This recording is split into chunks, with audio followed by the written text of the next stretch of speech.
হাবিবের নামে দরুদ পড়েন, একবার জোরে বলুন সুবহানাল্লাহ। তাহলে আল্লাহ পাকের ফেরেশতা কি কম আছে বলে মনে হয়? আল্লাহ পাকের ফেরেশতা কম নাই। এই দরুদ শরীফ হাদিস শরীফের মধ্যে এসেছে, কোন ব্যক্তি যদি একবার দরুদ শরীফ পড়ে আল্লাহ পাক রব্বুল আলামিন তার জন্য 40টা ফায়দা আছে। তার মধ্যে দুটো হলো আপনার 20টা হলো দুনিয়ার জমিনে যখনই আপনি দরুদ শরীফ পড়বেন আপনার আমলনামা থেকে আপনার গুনাহ হয়েছে সেই গুনাহ থেকে 10টা গুনাহ বাদ পড়ে যাবে। একবার জোরে বলুন সুবহানাল্লাহ। আপনাদের কি এমন কোন আমল জানা আছে নাকি যে অন্য সেই আমলটা করলে গুনাহ মুছে যাবে? আল্লাহ যদি রহম করে সেটা তো আলাদা বিষয়, কিন্তু দরুদ শরীফ পড়লে একবার, আমার মামাজান তো বলেছেন যে দিনে অন্তত দৈনন্দিন 55 বার বলে 100 বার পড়তে বলেছেন। তাহলে যদি আমি দিনই পড়ি তাহলে আমার গুনাহগুলো মুছে যাবে, কথা ঠিক না? আল্লাহ পাক রব্বুল আলামিন তিনি নিজে তার ফেরেশতাদের দ্বারাই আমার রাসূল পাক সাল্লাল্লাহু আলাইহি ওয়াসাল্লামের নামের দরুদ শরীফ পড়ান। একবার জোরে বলুন সুবহানাল্লাহ। সেই দরুদ শরীফ আমরা সকলে একটু উচ্চ আওয়াজ নিয়ে মহব্বতের সঙ্গে পড়ি। আল্লাহুম্মা সাল্লি আলা মাওলানা মুহাম্মদ ওয়া আলা আলি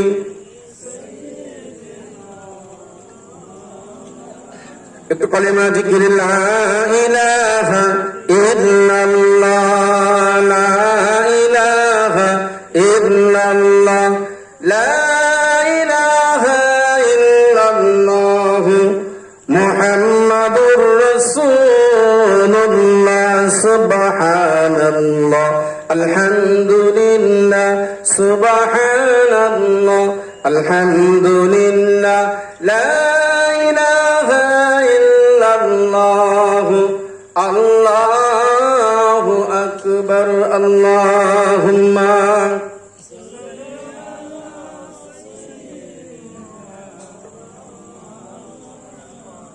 ওয়া আলা আলি সাইয়্যিদিনা মাওলানা মুহাম্মদ সাল্লাল্লাহু আলাইহি ওয়াসাল্লাম।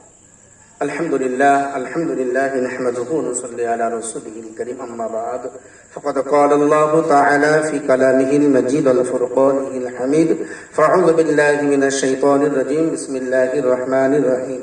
লা ইউমিনু আহাদুকুম হাত্তা আকুনা আহাব্বা ইলাইহি মিন ওয়ালিহি ওয়া ওয়ালাদিহি ওয়ান নাসি আজমাইন। লাকাদ কানা লাকুম ফি রাসূলিল্লাহি উসওয়াতুন হাসানাহ। সাদাকাল্লাহুল আযীম। আমি কোরআন শরীফের একটি হাদিস আয়াত এবং একটা হাদিসের টুকরো তেলাওয়াত করেছি। এই দুটি টুকরো সামনে রেখে সংক্ষিপ্ত, খুব লম্বা চওড়া নয়, দু একটি আলাপ আলোচনা করে আমি ইনশাআল্লাহ আখিরি মোনাজাতের দিকে এগিয়ে যাব। আমরা যে নবী পাক সাল্লাল্লাহু আলাইহি ওয়াসাল্লামের স্মরণে বসেছি, আমি দু চারটি কথা আপনাদেরকে যেটা শোনাচ্ছিলাম তাতে কি আমার নবীর মর্যাদা বেশি বোঝা যায়নি? গিয়েছে না? যে স্বয়ং আল্লাহ কোন নবীর প্রতি দরুদ পড়েন এমন জানা আছে? জানা নেই। কিন্তু আমার রাসূল পাক সাল্লাল্লাহু আলাইহি ওয়াসাল্লামের প্রতি আমার আল্লাহ তিনি দরুদ শরীফ পড়েন। সুবহানাল্লাহ। আমরা যে নবীর স্মরণে বসেছি সে নবী কেমন জ্ঞানী ছিলেন, তিনি কেমন জ্ঞানী ছিলেন পৃথিবীর জমিনে আমরা লক্ষ্য করলে দেখতে পাই। যত বৈজ্ঞানিক পৃথিবীর জমিনে বিভিন্ন জিনিস আবিষ্কার করেছে তার মূলে খোঁজ নিয়ে দেখা যায় যে কোরআনের থিওরি ছাড়া সে ব্যক্তি আগিয়ে যেতে পারেনি। জোরে বলুন সুবহানাল্লাহ।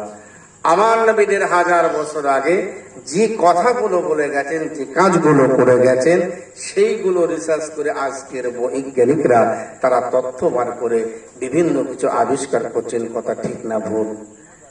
একটা গজল বলে না, বৈজ্ঞানিক আমাদের নবীজি একটা ভাষায় বলে, সেই নোয়াখালীর ভাষায়। তো আমাদের নবী তিনি হলেন বৈজ্ঞানিকের বৈজ্ঞানিক। তিনার কেমন জ্ঞান ছিল আমরা জানি। পৃথিবীর জমিনে স্যার আইজাক নিউটনের নাম আমরা জানি না, মাধ্যাকর্ষণ শক্তি এটা আবিষ্কার করেছিল, আরো অনেক কিছু। তো ওনার এক ছাত্র ছিল, তার নাম ছিল ডাক্তার নিখিলিস। কি নাম বললাম? ডাক্তার নিখিলিস। তার কিছু শিষ্য জিজ্ঞাসা করছে ডাক্তার নিখিলিসকে আপনি কি বলতে পারেন পৃথিবীর জমিনে আপনার নজরে সব থেকে জ্ঞানী কে? ওই সময় ডাক্তার নিখিলিস বলেছিল, না না, আমি বলতে পারবো না, বা আমাকেও তোমরা জ্ঞানী বলো না। পৃথিবীর জমিনে জ্ঞানী ব্যক্তিকে আমি আমার স্যার আইজাক নিউটনকে আমি প্রশ্ন করেছিলাম। আমি একদিন বলেছিলাম, ওগো আমার স্যার আইজাক নিউটন, আমি আমার চোখে গোটা পৃথিবীর মানুষের চোখে এই মুহূর্তে সবার মুখে মুখে মনে হয়, সবাই বলতে চায় এই এলাকার সবার থেকে আপনার জ্ঞানটা বেশি। স্যার আইজাক নিউটন বলেছিল এই কথাটা শুনে যে তোমরা আমাকে জ্ঞানী বলো না, ডাক্তার নিখিলিস তুমি আমাকে জ্ঞানী বলো না, আমি জ্ঞানের সামান্য বালিকণা টুকুন জোগাড় করতে পারিনি। জোরে বলুন সুবহানাল্লাহ। সে তো মুসলমান ছিল না। ডাক্তার নিখিলিস বলেছিল, স্যার আপনি তাহলে বলুন, আপনার চোখে আপনার সমীক্ষায় পৃথিবীর জমিনে এমন কি কোন মানুষ আছে যে মানুষটার অধিকতম জ্ঞান জ্ঞান সমুদ্রের মধ্যে আছে, এমন মানুষের সন্ধান কি আপনি জানেন? ওই দিন স্যার আইজাক নিউটন বলেছিল, হ্যাঁ আমি জানি জানি, আমার জ্ঞান সমুদ্রের মধ্য থেকে আমি যতটুকুন খোঁজ করেছি এমন একটা মানুষ পেয়েছি, সেই মানুষটা জ্ঞানের সমুদ্র আমার চোখে। একবার জোরে বলুন সুবহানাল্লাহ। ওই সময়তে আপনার কেনা স্যার আইজাক নিউটন আপনার করলেন কি?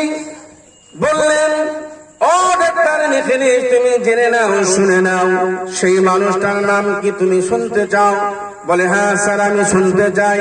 ওই সময় স্যার আইজাক নিউটন বলেছিল, না না না, ওই মানুষটা আর কেউ নাই, কেউ নাই, ওই মানুষটা হলো মুসলমানদের নবী, মক্কার জ্যোতি, মদিনার বাতি, মা আমিনার লাল, মা আমিনার দুলারা, সাইয়্যিদুনা নবী মুহাম্মদুর রাসূলুল্লাহ।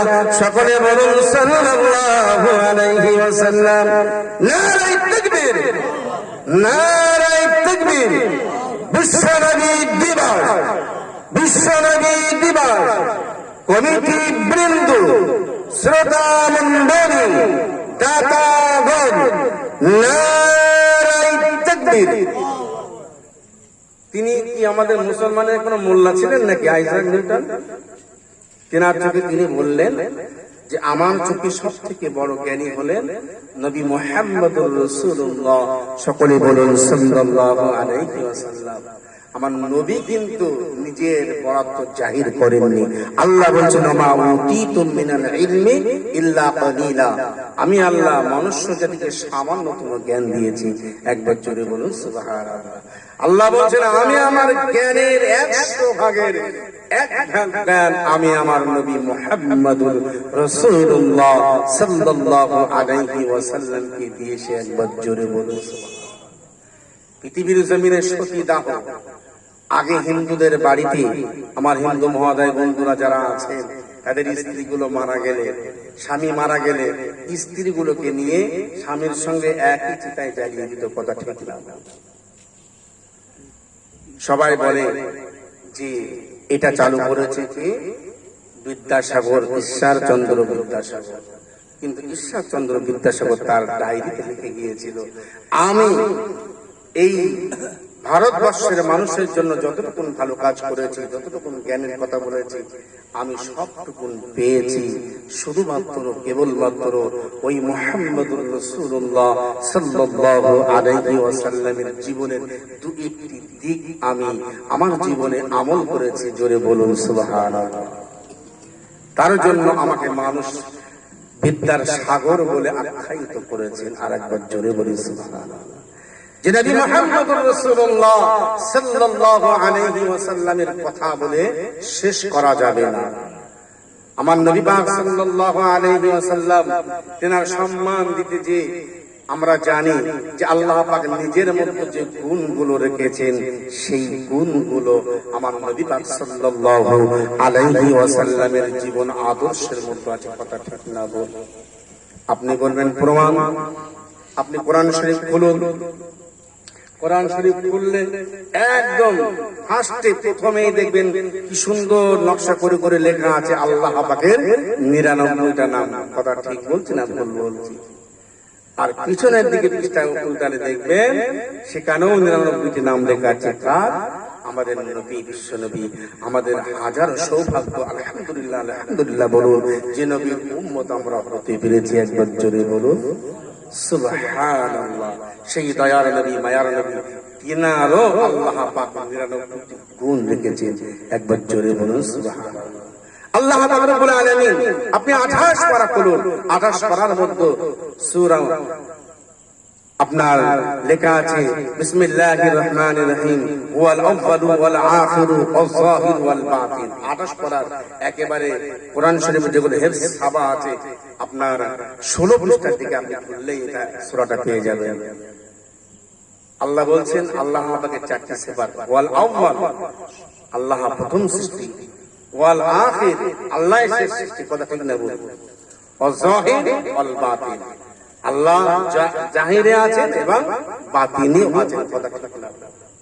এই গুণগুলো আল্লাহ পাক নিজের মধ্যে যেমন রেখেছেন ওই রকম ভাবে আল্লাহ পাক আমার নবীর মধ্যেও দিয়েছেন। একবার জোরে বলুন সুবহানাল্লাহ।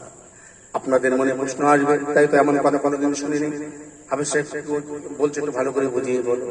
আমি আপনাদের বলি ওয়াল আউয়াল, আল্লাহ প্রথম। কিন্তু আমরা তো বলি যে আমাদের নবী শেষ নবী, আনা খাতামান নবিয়্যিন। তাই বলি তো আমরা 22 পারার মধ্যে যে আমাদের নবী শেষ নবী। না না না না, আল্লাহ পাক রব্বুল আলামিন পৃথিবীর জমিনে পৃথিবী যখন সৃষ্টি করেননি, আল্লাহ পাক রব্বুল আলামিন প্রথমেই কলম সৃষ্টি করেন। কলম সৃষ্টি করার পর আল্লাহ পাক রব্বুল আলামিন, আল্লাহ পাক আমার নূর নবী, যেটা কোরআন মাজিদের মধ্যে আছে, কদ জাআকুম মিনাল্লাহি নূরুন ওয়া কিতাবুম মুবিন। আল্লাহ পাক রব্বুল আলামিন আমার দয়ার নবী, বিশ্ব নবী হাবিবুল্লাহ জনাবে মুহাম্মদুর রাসূলুল্লাহ সাল্লাল্লাহু আলাইহি ওয়াসাল্লামের নূরকে প্রথম সৃষ্টি করে। একবার জোরে বলুন জি। সর্বপ্রথম তাহলে কাকে সৃষ্টি হলো? আমার নবীজির নূরকে। এবার বলবেন যে এই কথা আপনি বলেন তার প্রমাণ।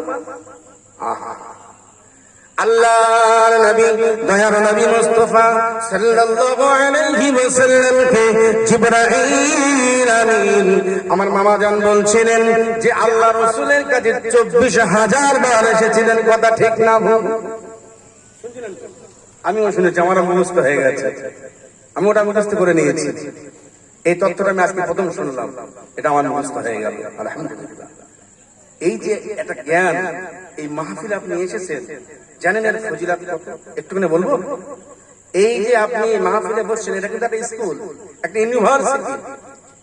এখানে আমি শিক্ষক, মামা শিক্ষক ছিলেন, আপনারা ছাত্র। একটা হাদিস, একটা কোরআন শিখছেন। অনেকে শিখে ফেলবেন, এই শিখলে ফায়দা। বলা হচ্ছে 1000 রাত্রির একটা আবেদ ইবাদত, নামাজ নফল করবে, সারা বছর রোজা রাখবে, যে সওয়াব।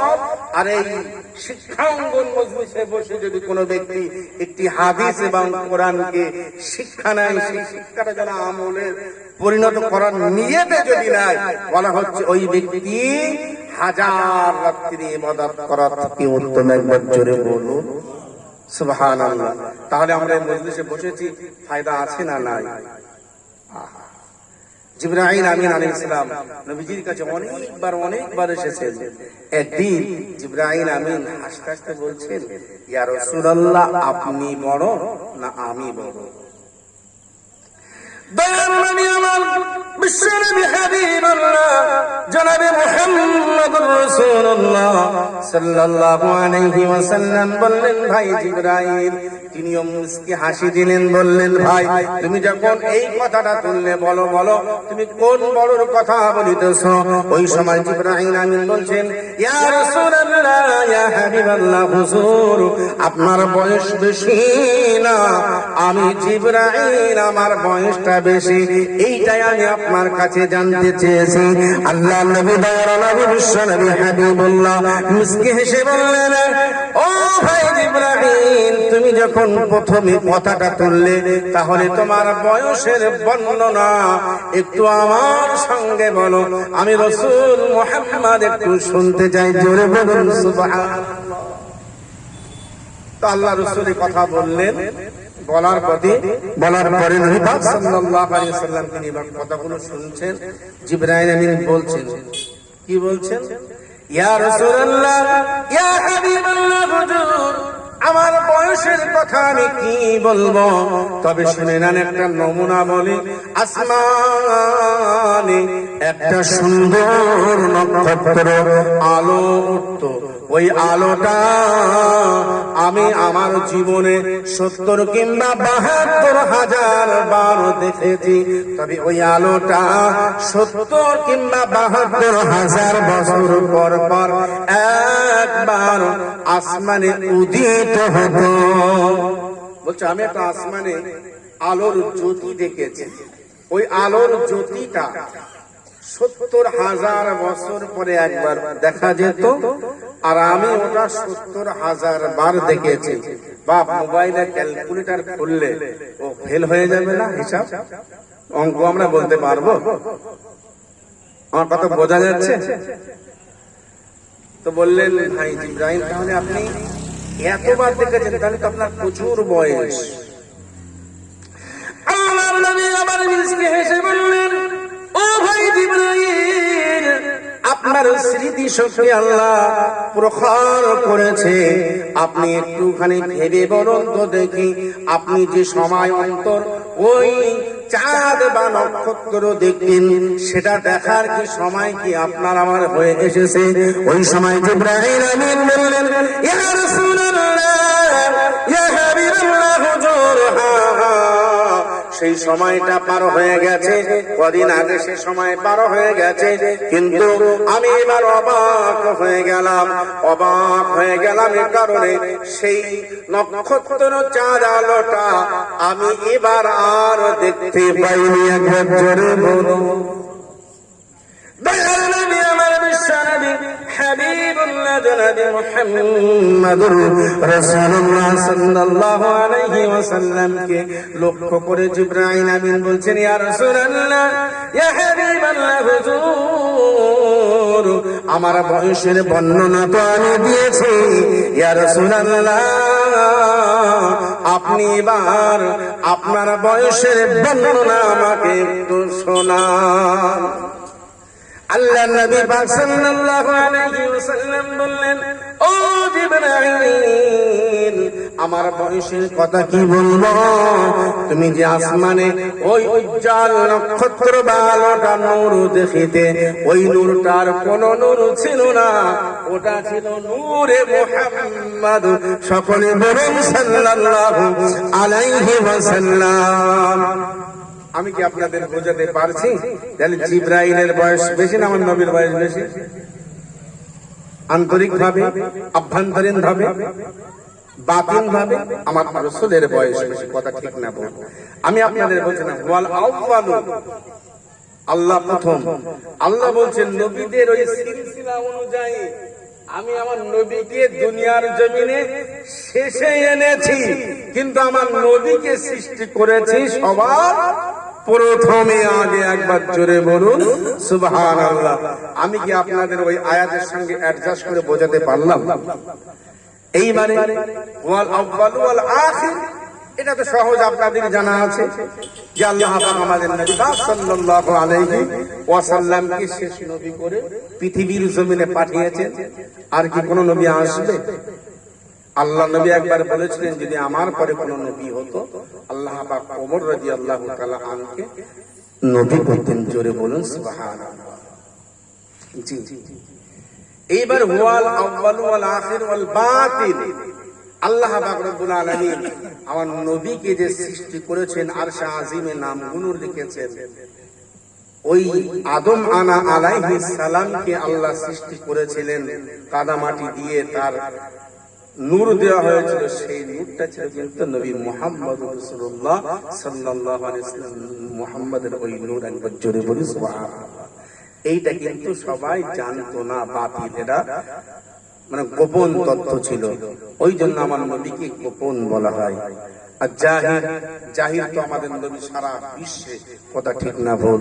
আমার নবী পাক সাল্লাল্লাহু আলাইহি ওয়াসাল্লামের যে দুশমনি করেছে, যে জ্ঞানী নবীর নাম বা হাদিস কোরআন পড়তে যে ভুল ধরতে যে আমার নবী, অনেক মানুষ আছে তারা কোরআনের ভুল ধরবে, আমার নবীর হাদিসের ভুল ধরবে, ভুল খুঁজতে যেয়ে এই কয়েকদিন আগে আমেরিকার আরেকজন ব্যক্তি মুসলমান হয়েছে।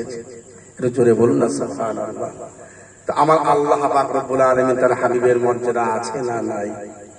আজকে জুমআ রজনী, তো গত জুমআয় আপনারা খুতবা শুনেছিলেন।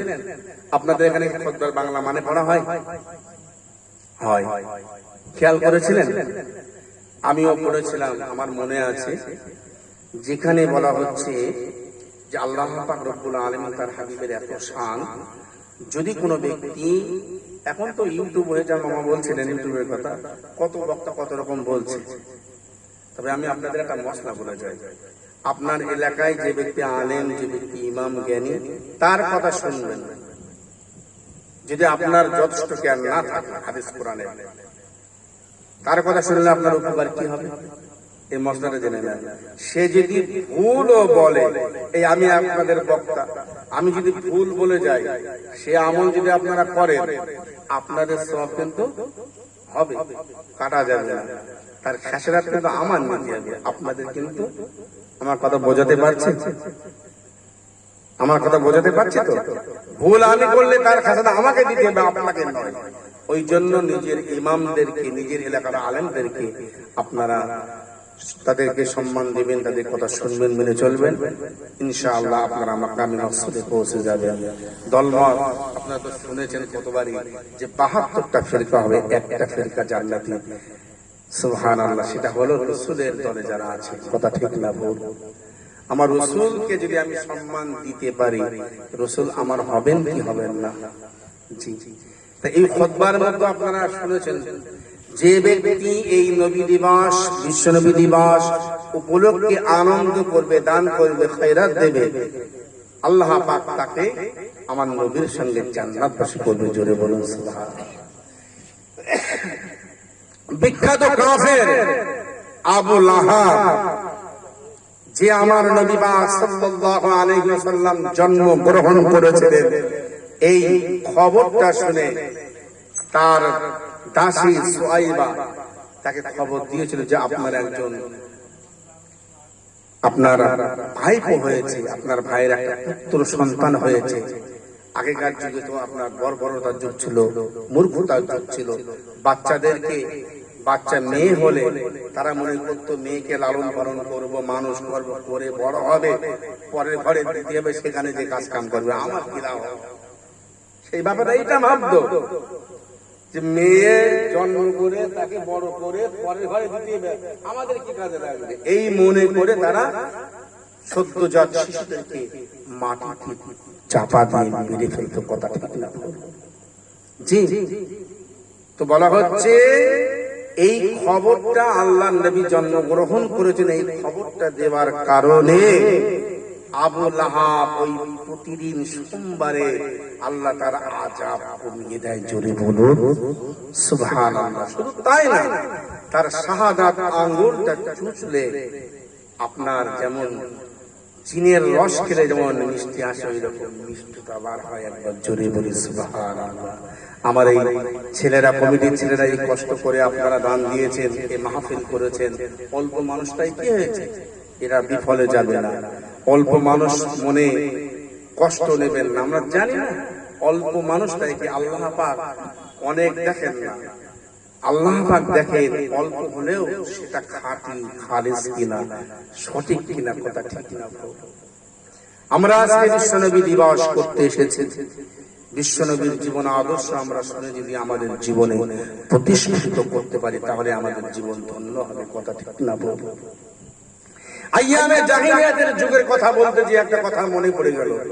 দাহিয়ানা কালবি সাহাবার নাম শুনেছেন আপনারা? শোনেন? দাহিয়ানা কালবি যে পরবর্তীতে মুসলমান হয়েছিল, নবীর হাতে হাত দিয়ে কলেমা পড়েছিল। দাহিয়ার কালবি একজন রাসূল পাক সাল্লাল্লাহু আলাইহি ওয়াসাল্লামের কাছে এসে বললেন, ইয়া রাসূলুল্লাহ, আমার গুনাহ কি আল্লাহ ক্ষমা করবেন, মাফ করবেন? বলতে বলতে তিনি কেঁদে ফেললেন। আমার আল্লাহর নবী সাল্লাল্লাহু আলাইহি ওয়াসাল্লাম যে কথা বলছিলাম, সতীদাহ প্রথা আমার রাসূলুল্লাহ বন্ধ করেছিলেন। জোরে বলুন সুবহানাল্লাহ। যত খারাপই ছিল সব আমার রাসূলুল্লাহ বন্ধ করেছিল।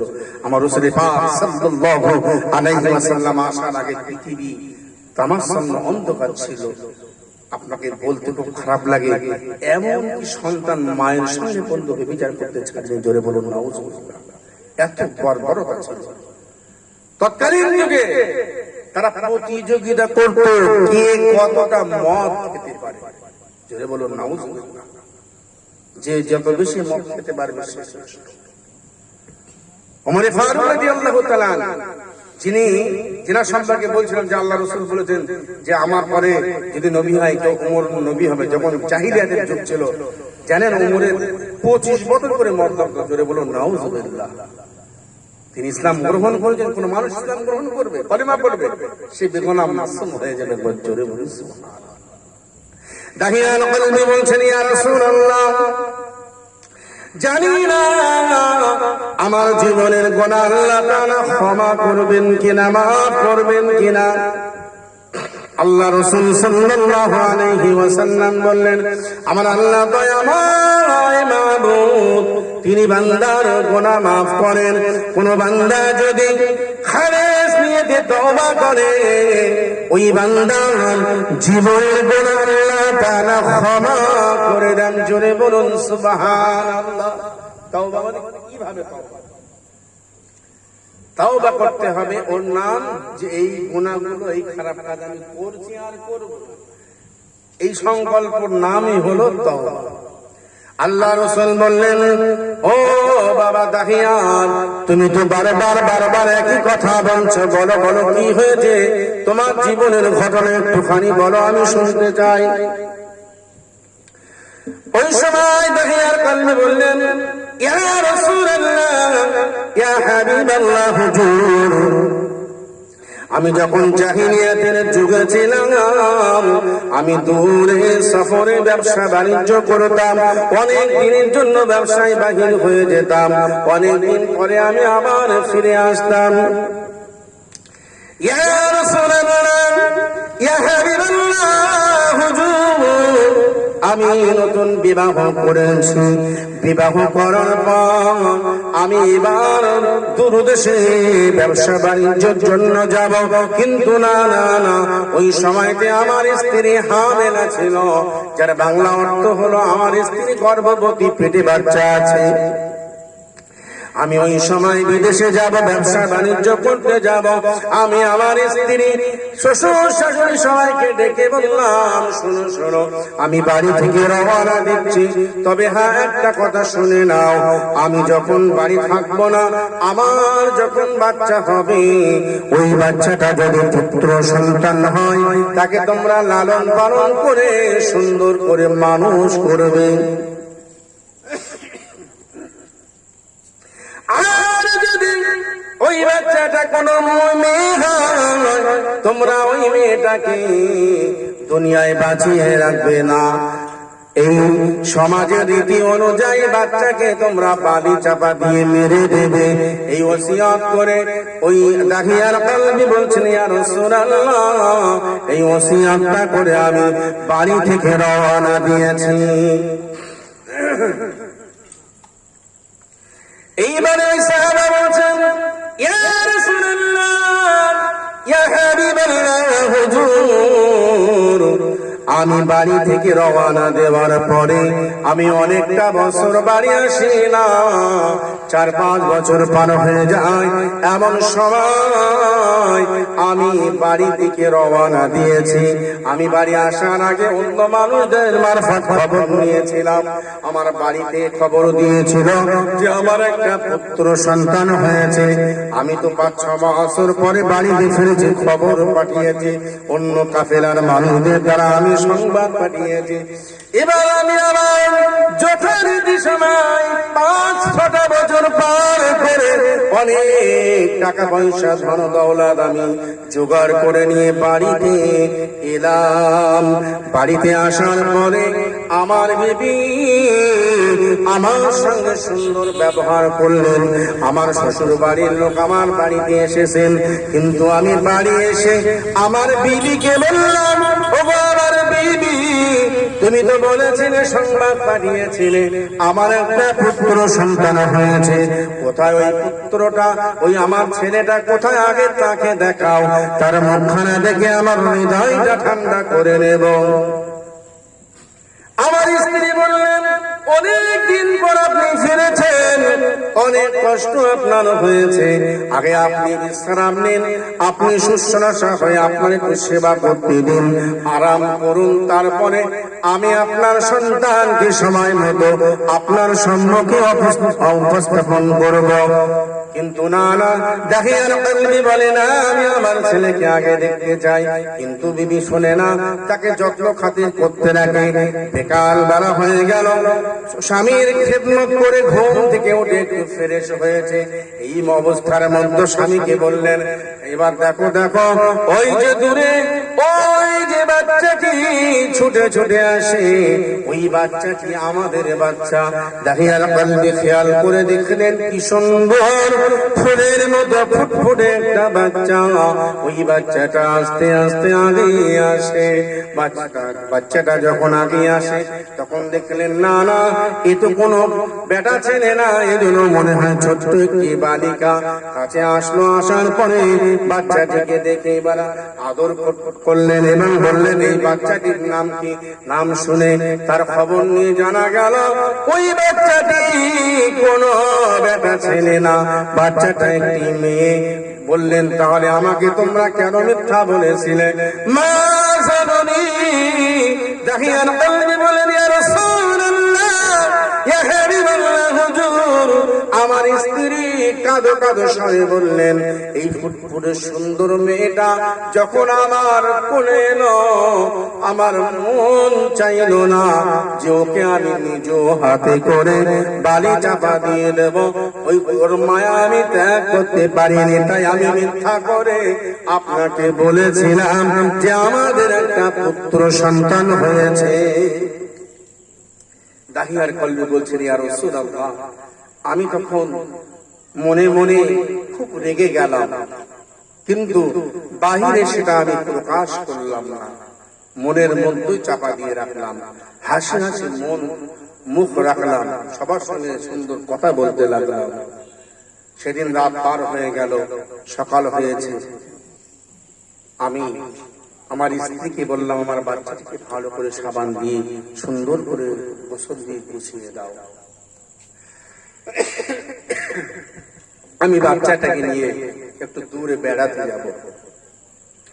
ওই সময় দেখেন কলবি বলেন, ইয়া রাসূলুল্লাহ, আমি যখন সাদা মন নিয়ে আমি আমার স্ত্রীকে বললাম, আপনি তো সবে মাত্র একদিন এলেন, বেড়াতে পরে যাবেন। কিন্তু আমি হেসে হেসে বললাম, না না, আমায় ওই সুন্দর ফুটফুটি মেয়েটাকে নিয়ে একটু ঘুরে আসে মরুভূমির পাদদেশ থেকে। আমার স্ত্রী কিছু বুঝতে পারলেন না, আমার শাশুড়ি মাও কিছু বুঝতে পারলেন না। তারা দুজনে মিলে মেয়েটাকে গোসল দিয়ে সুন্দর করে সাজিয়ে দিলেন। ইয়া রাসূলুল্লাহ, ইয়া হাবিবাল্লাহ, হুজুর, আমি ওই মেয়েটাকে নিয়ে আস্তে আস্তে হাঁটা শুরু করে দিয়েছি। সকালে যখন সূর্যের তাপ নরম ছিল, সূর্য আস্তে আস্তে উপরে উঠছে, ওই সময় দিয়ে বালিগুলো গরম হতে লাগলো। ইয়া রাসূলুল্লাহ, ইয়া হাবিবাল্লাহ, হুজুর, আমি আমার বাচ্চা মেয়েটির হাত ধরে হাঁটতে লাগলাম। কিছুক্ষণ পর আমার মেয়েটা ঘেমে গেছে, যেন মনে হচ্ছে গোসল করেছে। আমি ওই সময়তে আমার মেয়েটার দিকে লক্ষ্য করলাম, মেয়েটা বলছে, আব্বা আমি আর হাঁটতে পারছি না, আমার পায়ে বড্ড গরম লাগছে। ও আব্বা যান, আপনি কোথায় যান, কোথায় বেড়াতে যাবেন একটু বলুন না। আব্বা দাহিয়ার কলবি বলে, ওই দূরে যাব, ওই দূরে যাব। ওই সময়তে বলে, আব্বা আমার একটু বলে নেন। ওই সময় দাহিয়ার কলবি বলছে, ইয়া রাসূলুল্লাহ, ইয়া হাবিবাল্লাহ।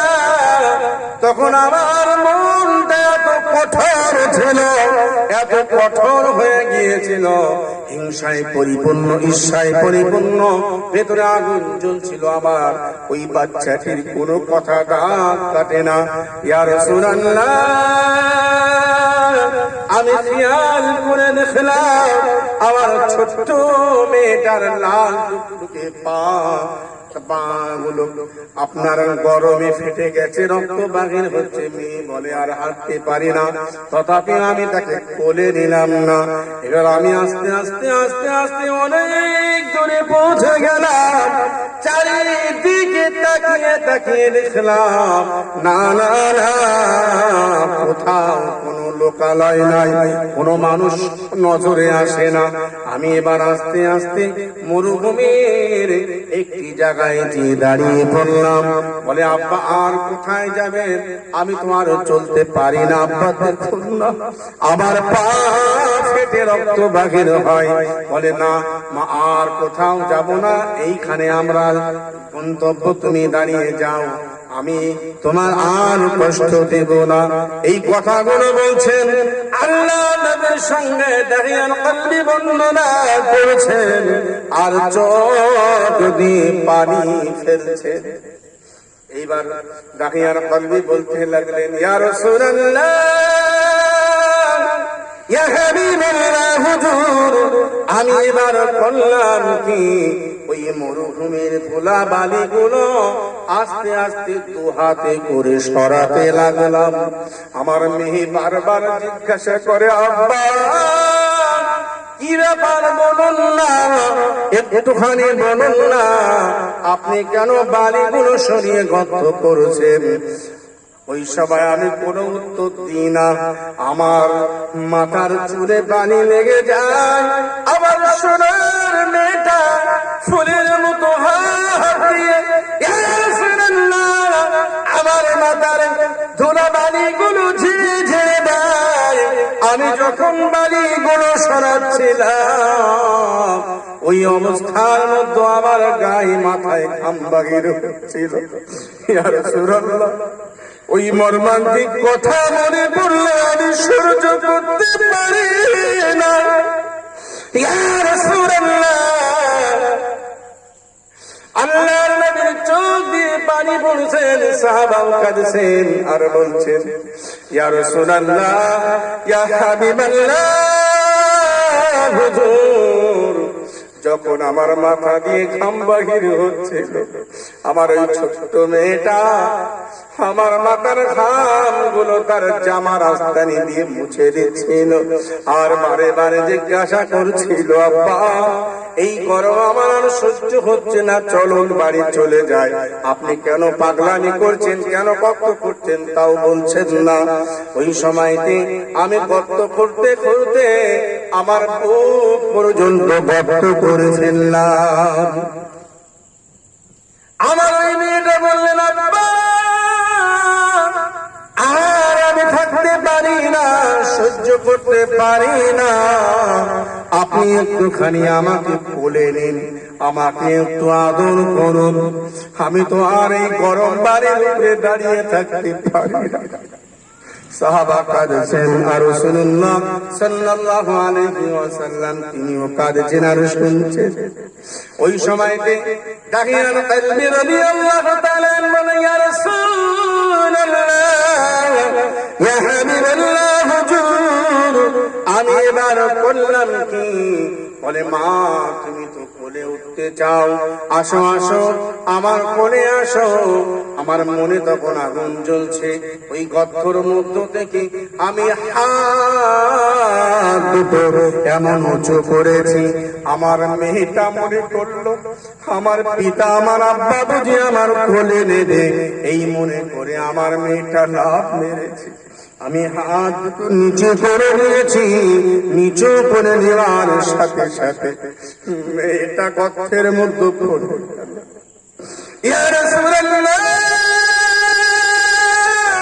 ইয়া হাবিবাল্লাহ, হুজুর যখন আমার মেয়েটা গর্তের মধ্যে পড়ে গেল, ওই সময়তে আমি বললাম কি আমার মেয়ের বুকে পা চাপিয়ে দিয়েছি। ইয়া রাসূলুল্লাহ, আমার মেয়ের পায়ের দিক থেকে আমি এবার আস্তে আস্তে বাড়িগুলো টানা শুরু করেছি।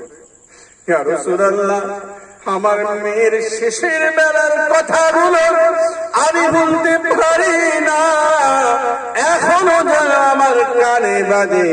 আমার ওই ছোট্ট মেয়েটা এবার বলে আব্বা আমি বুঝতে পেরেছি, আমার আর বুঝতে বাকি নাই, আপনি কি করতে যাচ্ছেন? ও আব্বা আমি মেয়ে বলে আমাকে দুনিয়ায় আপনি বাঁচিয়ে রাখবেন না, বালি চাপা দিয়ে দেবে।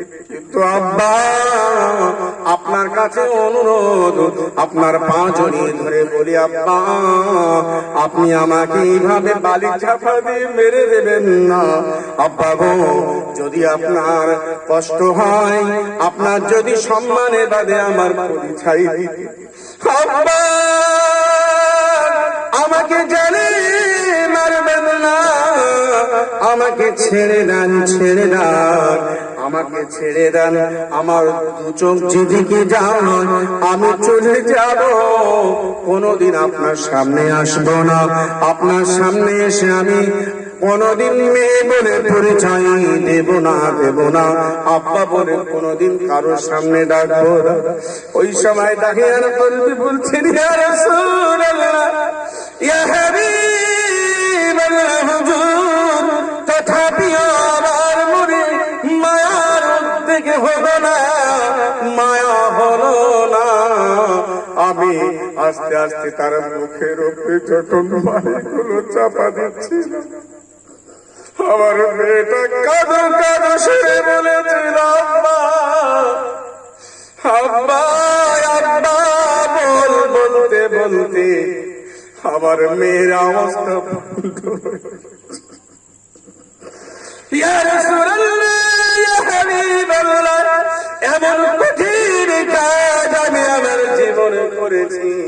ইয়া রাসূলুল্লাহ, আপনি বলুন আমার আল্লাহ কি আমাকে ক্ষমা করবে?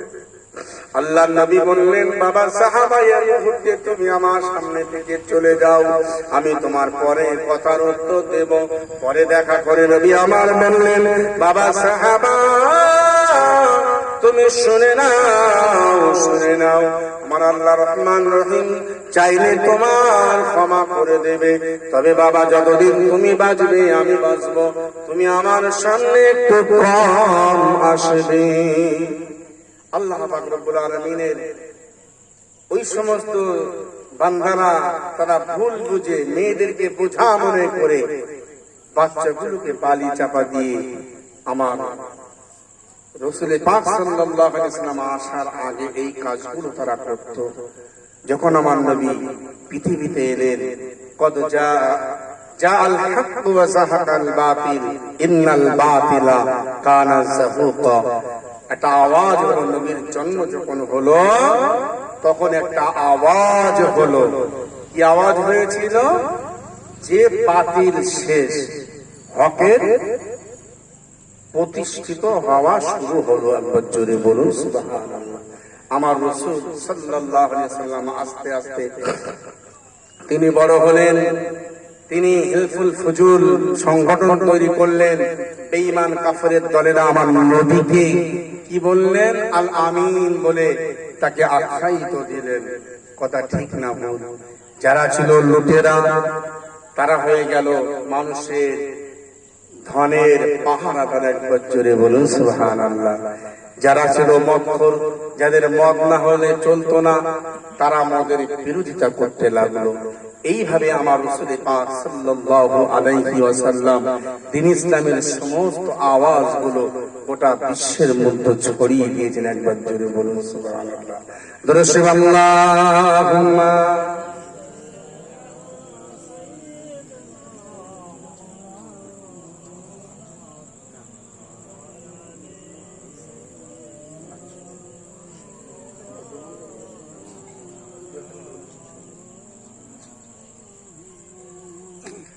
আমার নবী আহা সুজু ধুলার পারসে কেটে হাতটি ধরে এটি নবী বলে অবশেষে মহালিমা দৌড়াইয়া আসিলেন নবীজিকে আদর করে কোলে ও জিনিলেন। আল্লাহুম্মা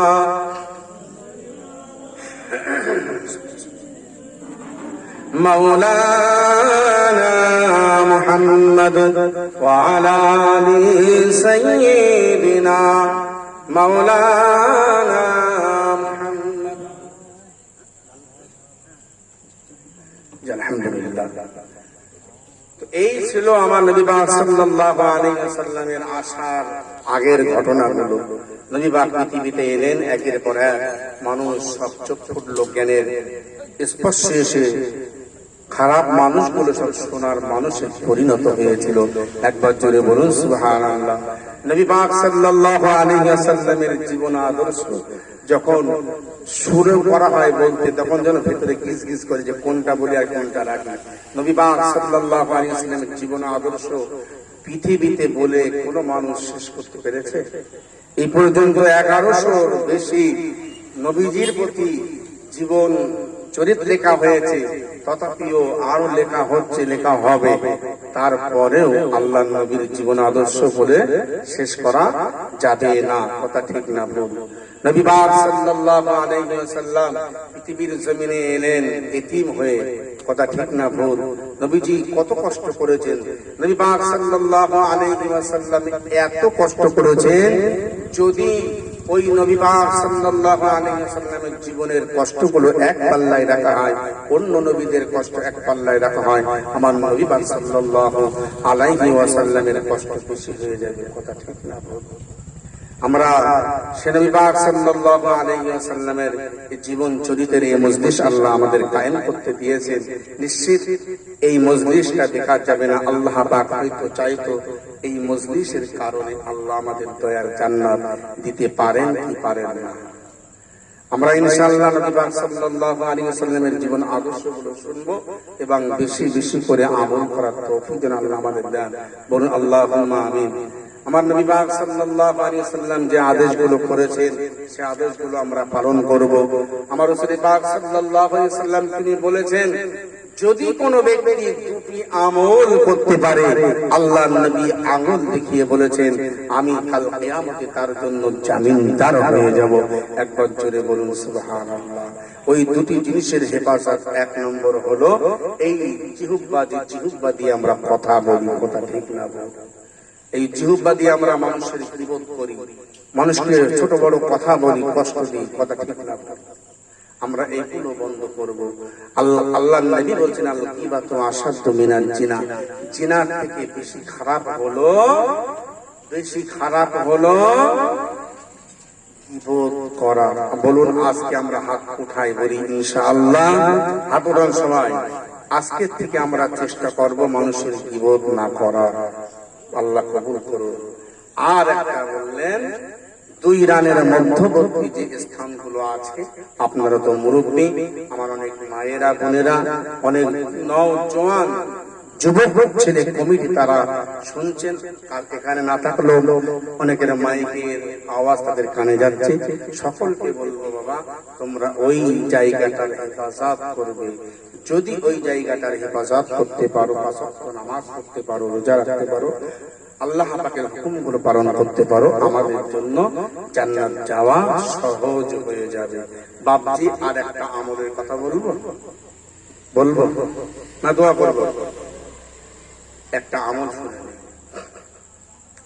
আচ্ছা, আমাদের রাসূল পাক সাল্লাল্লাহু আলাইহি ওয়াসাল্লামকে দেখার ইচ্ছা হয় কি হয় না?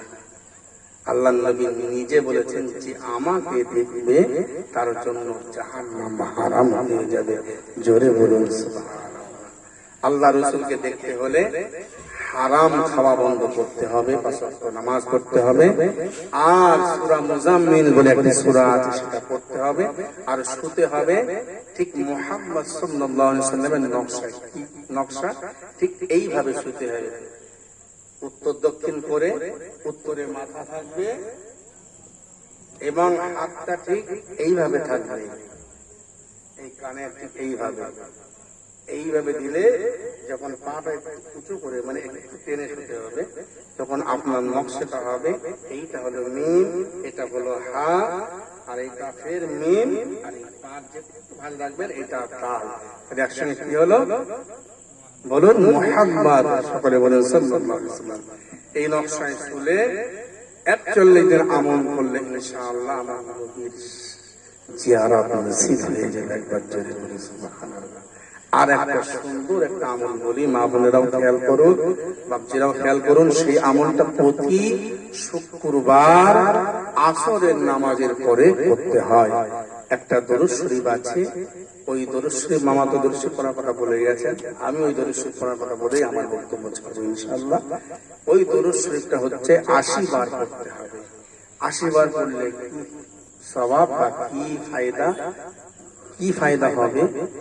80 বার পড়লে একদম সহিহ হাদিসে এসেছে, আল্লাহ নবী সাল্লাল্লাহু আলাইহি ওয়াসাল্লাম তিনি বর্ণনা করেছেন যে কোন ব্যক্তি যদি আল্লাহ রাসূল দরুদ শরীফটা বলেছেন, আল্লাহুম্মা সাল্লি আলা, আমার সঙ্গে সকলে বলুন, মুখস্থ করলেন, আল্লাহুম্মা সাল্লি আলা মুহাম্মাদিন নাবিয়্যিল উম্মি ওয়া আলা আলিহি ওয়া সাল্লিমু তাসলিমা। আরেকবার বলুন, আল্লাহুম্মা সাল্লি আলা মুহাম্মাদিন নাবিয়্যিল উম্মি ওয়া আলা আলিহি ওয়া সাল্লিমু তাসলিমা।